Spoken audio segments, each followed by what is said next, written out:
Bahkan sampai ada Robil Adawiyah itu sangat populer gitu ya, doanya kepada ya Rabb, kalau aku ibadah hanya ingin masuk surga, tutup surga. Kalau aku ibadah hanya karena ingin takut masuk surga, masuk ke neraka. Kalau ingin takut engkau siksa, masuk ke neraka. Saking apa? Saking tingginya apa itu?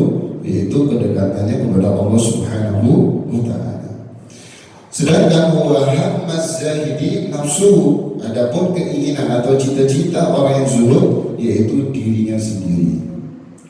Ai manfaatu nafsihi, yakni manfaat dirinya sendiri yang berbentuk minat tawabi, dari pahala, wal jannati, dan surga. Fafari, maka bedakanlah baina man himmatuhu, di antara orang-orang yang keinginannya itu al-khuru bidadari. Siapa? Yaitu orang yang zuhud yang dimaksud. Dengan siapa? Wa man himmatu raf'us sudur, dengan orang-orang yang cita-citanya itu raf'us sudur, terbukannya satir, tabir antara dia dan Tuhannya, yaitu yang dimaksud adalah orang yang ma'rifat kepada Allah Subhanahu wa Ta'ala. Nah, walaupun levelnya itu tinggi seorang yang arif, ya tentu arif itu, orang yang arif itu levelnya kan di atas orang yang zuhud. Tapi orang zuhud itu sudah luar biasa. Seperti contoh, dia karena memang hidup dunia, ya pasti butuh dunia. Ada perintah i'malu fasayarallahu, bekerjalah, beraktivitaslah, maka Allah akan melihat. Fasayarallahu rasuluhu wal mu'minun, Rasul-Rasulnya orang yang akan melihat, maka dia semangat dalam beraktivitas. Sehingga dia ketika butuh dunia, dia mencari dunia, tapi dunia tidak sampai masuk ke dalam hatinya, hanya sebatas di luar hati saja. Maka yang kata Ibnu Qayyim itu, laisa zuhdu an tatruka dunya min yatika wa hiya fi qalbika, walakinna zuhda an tatruka dunya min qalbika wa ya fiyatika. Luar biasa. Bukankah dikatakan zuhud seseorang yang meninggalkan dunia dari tangannya, dilepas, dikasih dia pulang, saya nggak butuh uang, dikasih semuanya, tapi ternyata dunia itu malah ada di hatinya.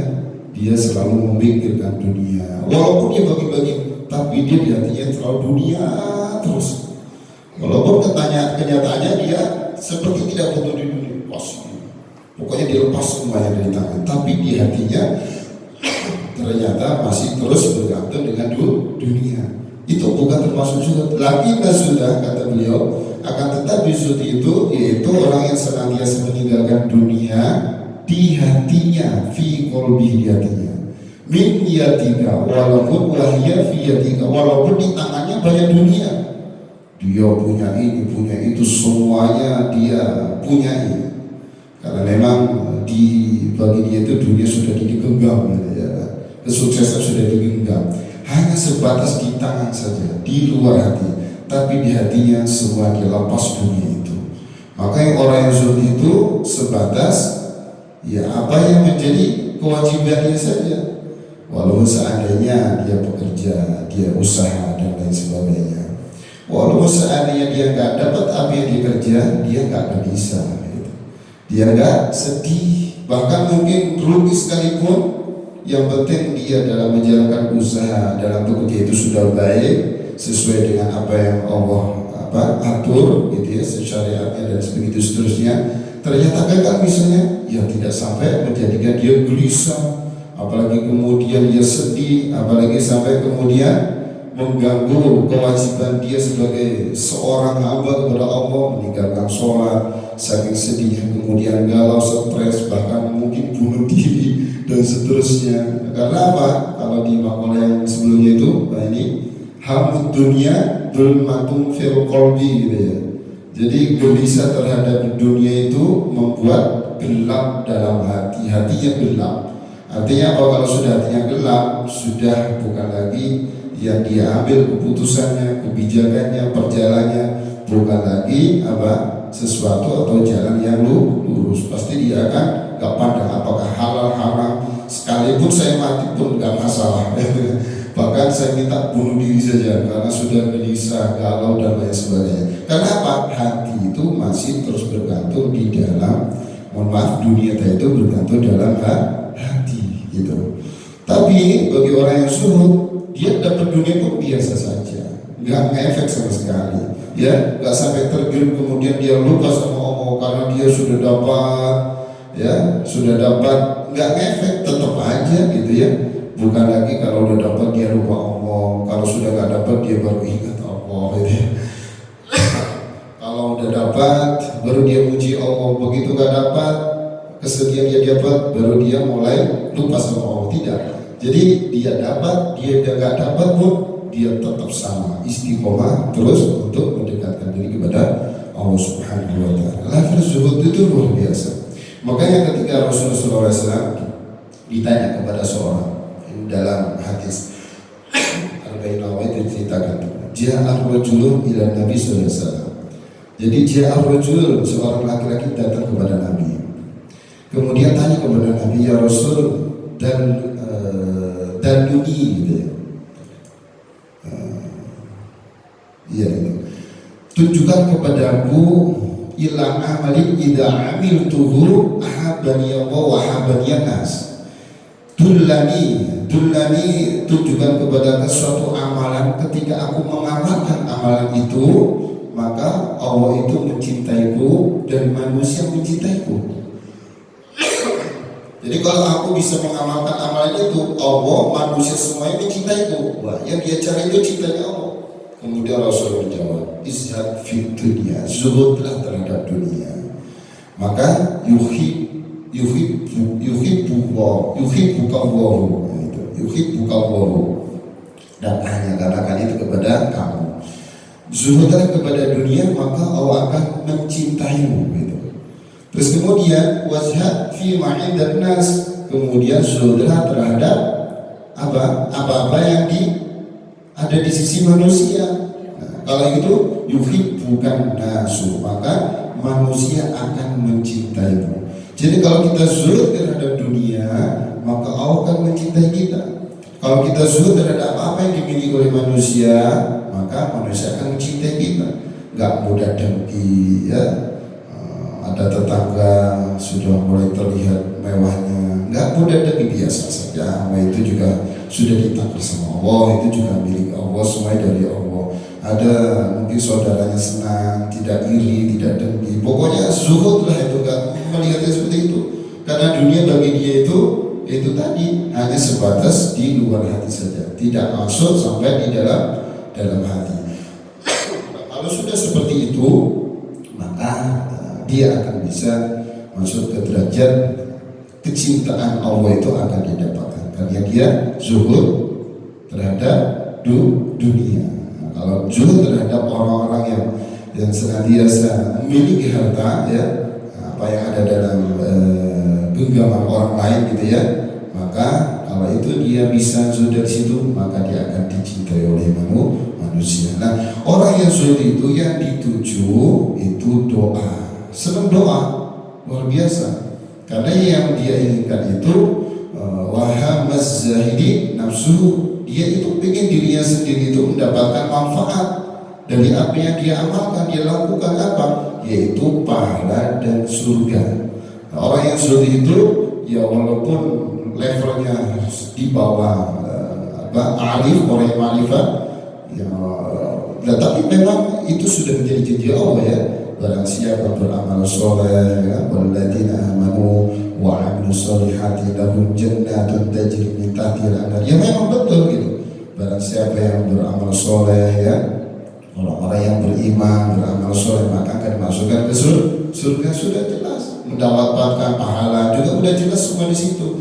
Maka gak salah juga orang yang zuhud dan senantiasa beribadah, berdoa, hanya ingin, yaitu selain ingin mendapatkan ridhonya Allah, juga ingin mendapatkan pahala dan surga.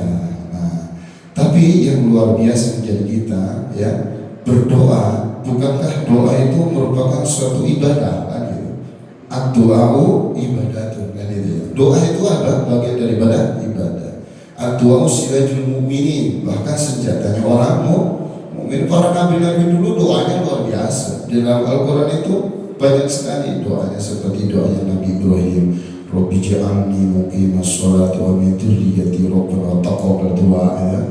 Ya Allah, jadikanlah aku dan keturunanku tetap melaksanakan sholat. Rabbi habli minas sholihin. Ya Allah, anugerah aku keturunannya termasuk dari orang yang soleh. Doanya Nabi Musa, Rabbi shrah li sadri wa yassir amri, dan seterusnya. Doa Nabi Ibrahim, doa Nabi semua banyak doa memang gitu. Karena doa itu bagian daripada ibadah gitu. Maka salah satu yang kemudian bisa menjadikan aktivitas kita ya untuk senantiasa banyak berdoa kepada Allah. Kenapa? Karena kita tahu kita itu bukan siapa-siapa dan nggak bisa apa-apa ya, dan juga tentunya nggak bisa menjadikan sesuatu itu menjadi baik, ya kan? Karena semua itu atas kudrat iradahnya Allah Subhanahu wa Ta'ala. Maka kita diberitakan untuk berdoa kepada Allah. Kenapa? Kalau kita mau berdoa, ya ud'uni istajib lakum, gitu ya. Berdoa kepadaku pasti akan aku ijabah, gitu ya. Wa idza sa'alaka 'ibadi 'anni fa inni qarib uji budak wadadda'i dadan falyastajibu li wal yu'minu bi la'allahum yarshudun. Ketika tanya, wa idza sa'alaka ibadi, hambaku tanya tentang aku, jawablah fa inni qarib, aku itu dekat. Uji budak wadadda'i dadan, aku ijabah pada orang-orang yang minta kepadaku. Falyastajibu li, maka falyastajib, penuhilah kewajiban-kewajibanku itu ya. Falyu'minu bi la'allahum yarshudun, maka beriman. Itu salah satu konsekuensi kita. Kalau pengen kita senantiasa didengar doa-doanya, maka kita harus apa? Ya, menjalankan apa yang diperintahkan Allah, menjauhi larangannya, gitu ya. Maka ini yang terakhir dalam hadis Nabi itu ketika Rasulullah menyampaikan inna wa thayyibun la yaqbalu illa thayyiban. Sesungguhnya Allah itu maha baik, tidak menerima kecuali yang baik. Wa inna wa amara mu'minin bima amara bihil mursalin. Sesungguhnya Allah itu memerintahkan orang mukmin sama seperti memerintahkan para rasulnya. Kemudian Rasulullah membacakan ayat Al-Quran, ya ayyuhar rasul kulu minat thayyibati wa amalu sholihah.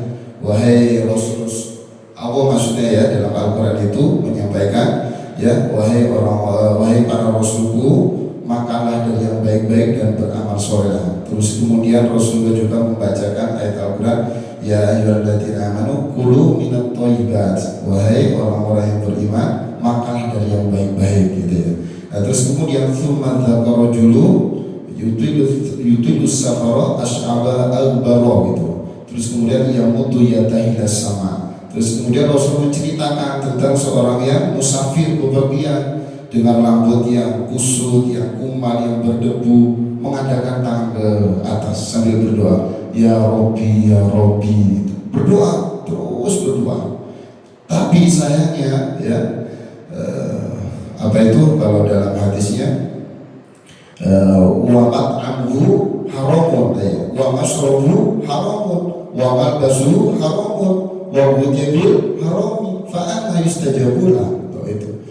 Nah, dia berdoa terus ya Robbi gitu. Padahal musafir, ya. Musafir itu ya otomatis salah satu doa dijabah.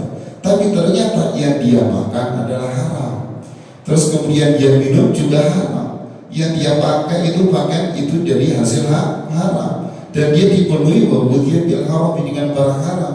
Fa anna yustajabula, bagaimana doanya mau dijaga? Itu kata Rasulullah dalam hadis Arba'in Nawawi. Artinya banyak pelajaran dari makalah yang ke-13 ini. Pertama, kita belajar menjadi orang yang ma'rifat kepada Allah.